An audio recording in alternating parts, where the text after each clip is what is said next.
Alright, so Russians are unable to take the advantage even in Luhansk Oblast, which is mostly occupied. Recently, Ukraine started a small counteroffensive, taking back one of the villages. It is happening at the border between Kharkiv and Luhansk, but on the territory of Luhansk Oblast. The border goes like that, so for the full control, Russia still needs to occupy this territory. But as you see, they cannot do it for a very, very long time. Here we have a 3D map, the village of Nadia, which was occupied, and you can see that terrain is very difficult here, but Ukraine got the advantage because our forces were on a higher ground compared to the Russian forces. But still going forward from Nadia is problematic because there is the water storage, or you may call it a lake, which been used as the fresh water source for the local villages. About Raigorovka, the next village, which is kind of big, well, I have some of the doubts, but Ukraine still establishes the control over the local field road, which leads to that next village. Still, you can see in general it's on the lower ground, but at first you need to bypass this hill. So there is the question whether Ukrainian army would do it and has the resources for this kind of the big operation. Because after all, you know, in general, Russia has the advantage over Ukraine still. But in some of the areas, Ukraine manages to push Russians back. About the main direction of Pokrovsk, well, Russia there is mostly standstill. They expanded the gray zone here just a little, and that's all of their success. They are not on a full-scale assault as they were several months ago. So Ukraine somehow managed to secure Pokrovsk. About the tourist town, well, the situation is kind of uncertain. Ukraine started the counteroffensive roughly 2 weeks ago, but now Russia tries to regain the territories. Well, I personally got the information that on this northern flank, Ukraine today sent a new attack there.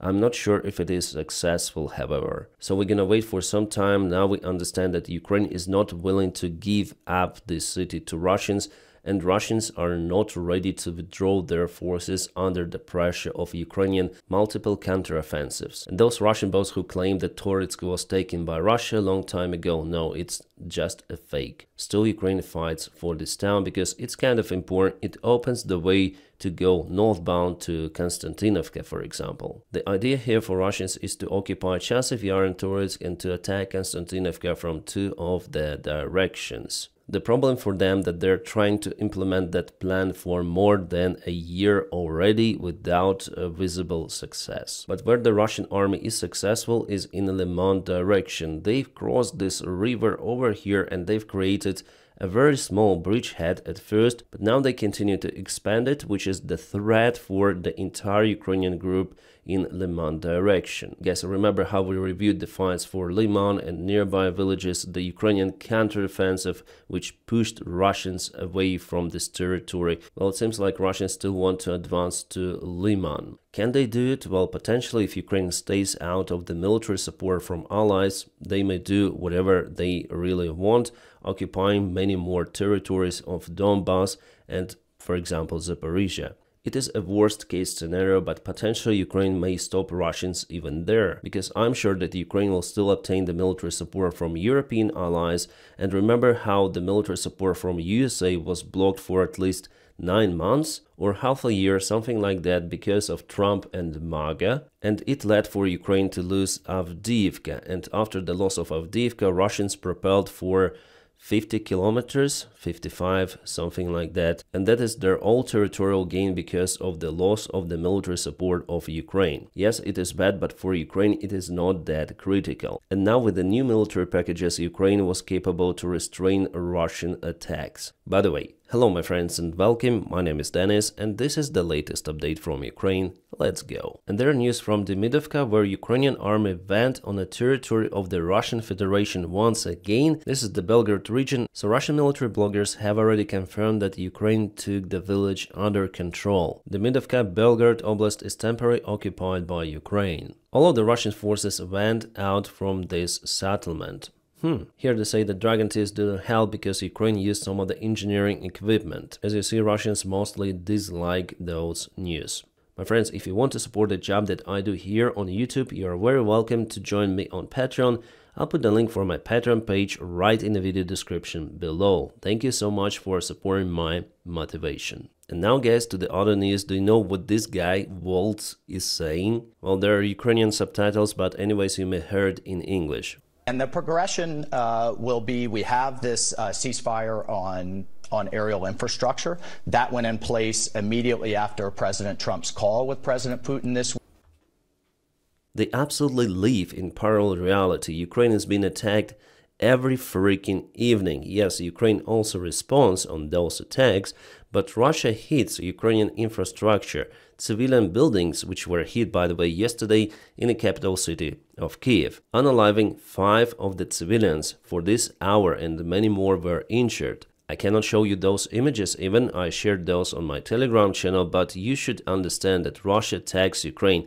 Don't trust your politicians out there in United States. They're totally delusional and they tell you lies because they want to make business with Russia as usual. And just for you to understand the attitude of those Trump freaks towards Russian regime and Putin personally, well, there was the interview of Trump's fixer Davydov to Tucker Carlson. Yes, I listened to it partially, but this moment, guys, I'm just shocked. And I'll expedite it a little because Davydov is slow, so let's go. It got personal. The President Putin had commissioned a beautiful portrait of President Trump from the leading Russian artist and actually gave it to me and asked me to take it home to President Trump, which I brought home and delivered to him. It's been reported in the paper, but it was such a gracious moment, and told me a story, Tucker, about how when the president was shot, he went to his local church and met with his priest and prayed for the president, not because he was the president of he could become the president of the United States, but because he had a friendship with him and he was praying for his friend. It was, I mean, can you imagine sitting there and listening to these kind of conversations? And I came home and delivered that message to our president and delivered the painting, and he was clearly touched by it. So this is the kind of connection that we've been able to reestablish through, by the way, a simple word called communication.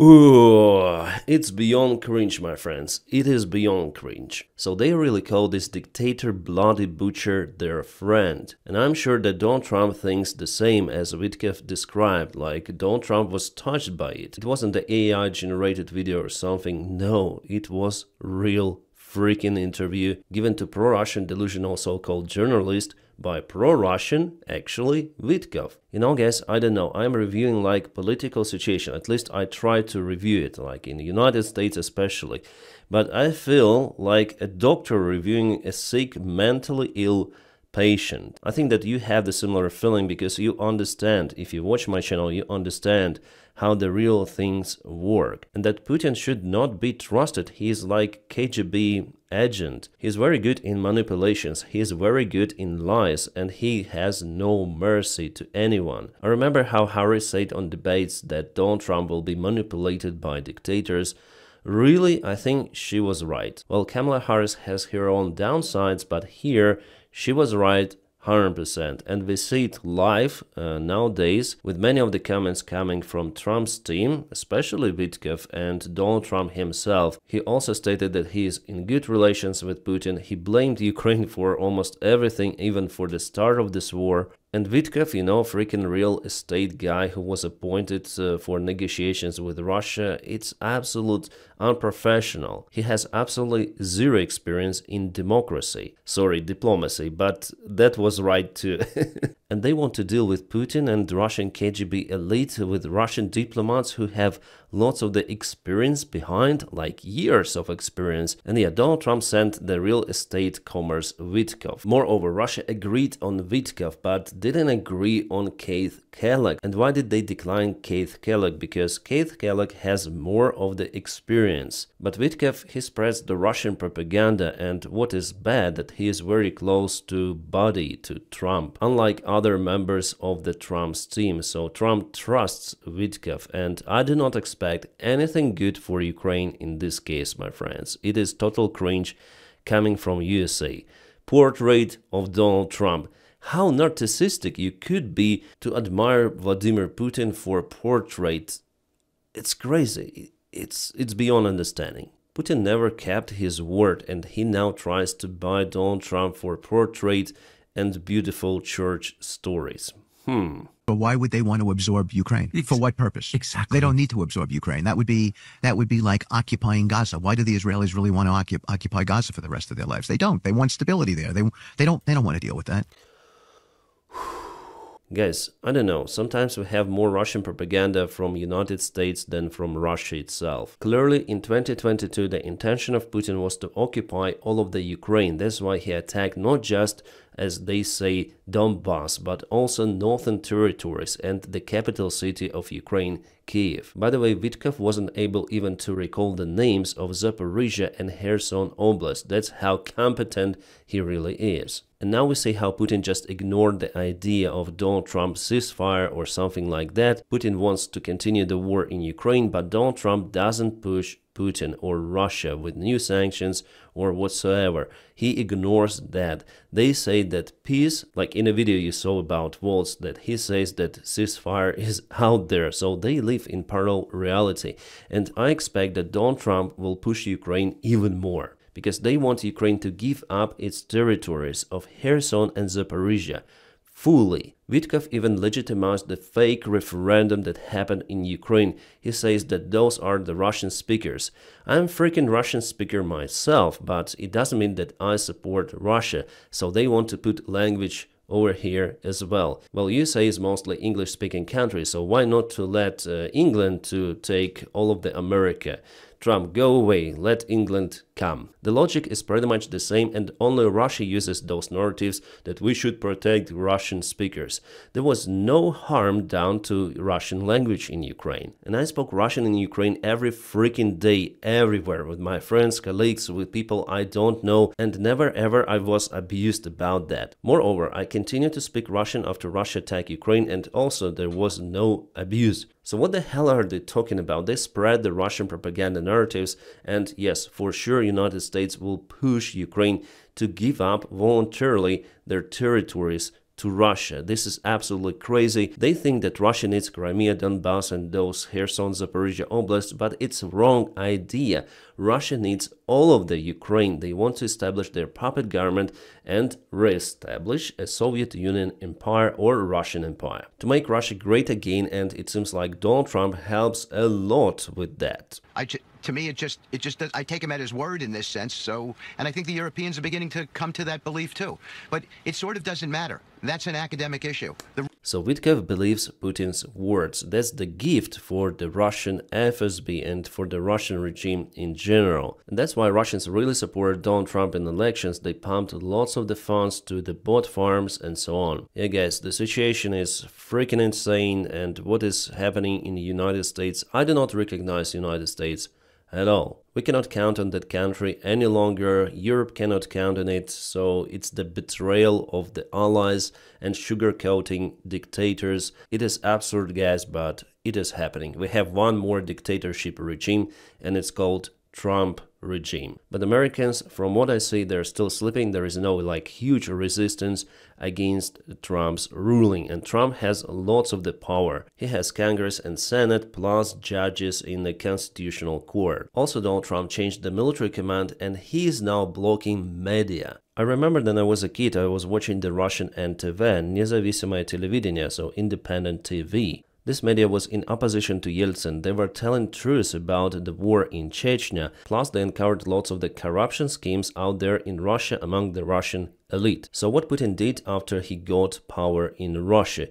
He closed that stuff immediately. It was almost his first action. Armed people wearing masks, they came to the office of NTV and they kicked out everyone, and now it's the Russian propaganda media. The other opposition source, it was called Echo of Moscow. It lasted for a very long time actually, because it's just a radio, not a TV. It was their frequency, and after the start of the full-scale war of Russia against Ukraine, Russia closed the Echo of Moscow completely. So Putin used the war as an excuse to provide and expand his repressions. Yeah, actually it's one of the main reasons why dictators like war. And what Donald Trump does? Well, everything the same. He closes American democratic media, which is in a way opposition to Donald Trump's ideas and Donald Trump himself. We're speaking about Voice of America and Radio of Liberty. So the steps are absolutely the same as in Russia, and my American friends, soon you're gonna start some of the wars, believe me. From day one Trump's presidency, we heard his ambitions on Greenland,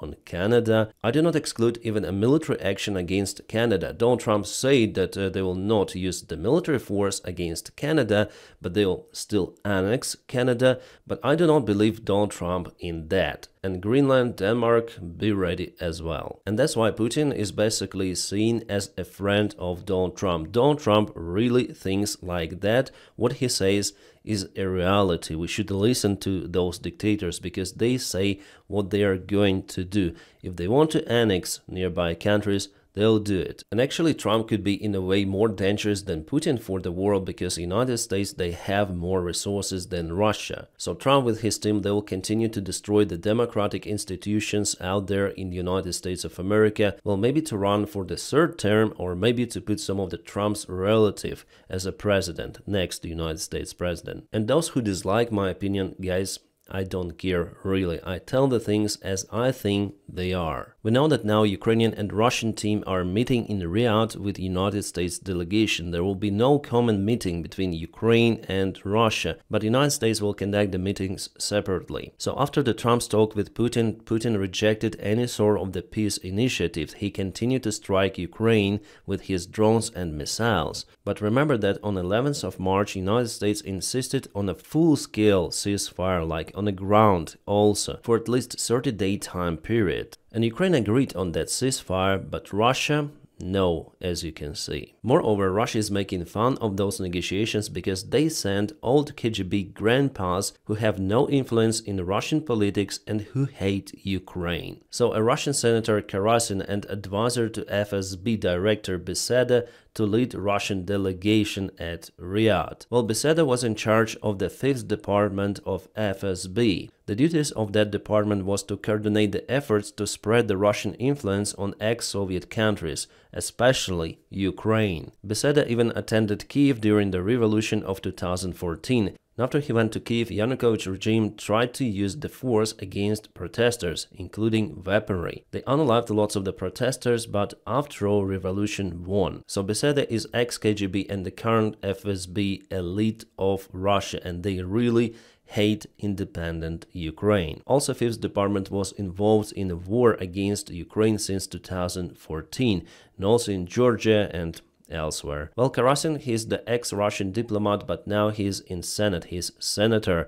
The Russian Senate has nothing to do with American Senate. The Russian one doesn't have any sort of the competence. It is there for it to be there, let's say. What is also interesting that since 2005, then Karasin was working in the Russian Foreign Ministry, he was also responsible for the ex-Soviet countries, including Ukraine. So in a way, there was cooperation from the Russian diplomatic sector and the Russian FSB against Ukraine. And Russia sent those two persons for negotiations. As I say to you, they are making fun of Trump and his idea for ceasefire because those two individuals, they will never obey to some of the ceasefire.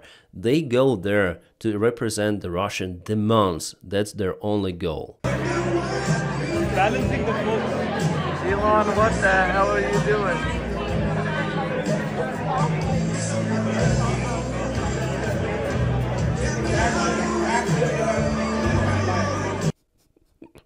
Look at the face of this guy. I guess he's a husband of a press secretary of the White House.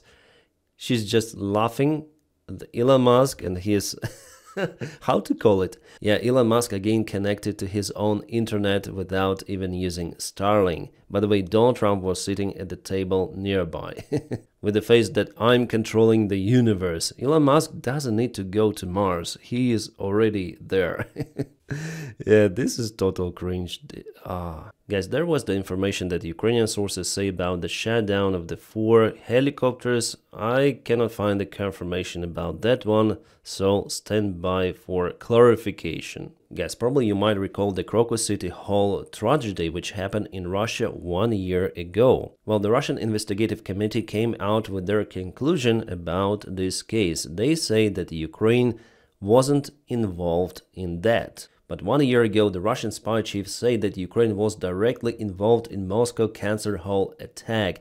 Also, Putin stated the same. So should we trust Russia and Putin even if their own investigative committee says that Ukraine is not involved in that case, but they just spread the anti-Ukrainian propaganda with any sort of the case. What if that happens again? Would Donald Trump accuse Ukraine as well? Alright, some of the experts warn that Russia may attack NATO this autumn. Yeah, actually Europe should be ready for any sort of this scenario, but this autumn, it's hard to say because Russia is using all of its military in Ukraine without achieving their goal. And to conduct two of the wars simultaneously, well, that's the significant load on Russian military. Well, maybe they're collecting some sort of the resources for that strike. It is possible. But I'll tell you more about it, I guess, tomorrow, because this video is already getting long. So, my friends, I wish you all a peaceful sky wherever you are, and have a great time.